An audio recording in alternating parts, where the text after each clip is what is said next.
So tuzungumze kuhusiana na ngoma yenyewe Dau Remix. Natamani kufahamu ilikuwa vipi, kwa sababu mimi ni miongoni mwa watu ambao walikutana na Dau ile ya kwanza, the original version, lakini right now tunaona kuna uwepo wa remix, yuko Gifted Sun pamoja na Moni Central Zone. Ilikuwa vipi mpaka tunawapata hawa wote na kuweza kushiriki nao kwenye kazi hii ya pamoja ambayo ni remix? Dau, unajua Dau ilishatokaga ambao audio ambayo ilikuwa niliwa Space mwenyewe alikuwa niliwa mwenyewe, na kutokana na hiyo ngoma ilikuwa imetoka, Moni alikuja studio pia, aliipenda. Unaona? Alipenda hiyo Dau, akapenda kufanya nini? Remix. Unaona?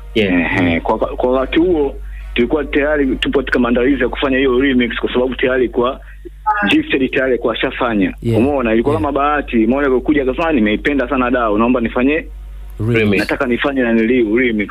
Unaona, akaingiza na niliu yake hapo, kimaye kitu kikawa kimetimia vizuri. Aina noma bana. Thank you so much kwa hizo update. Maelekezo yamejoka, maelekezo yatazingatiwa vizuri kabisa. So guys, itabidi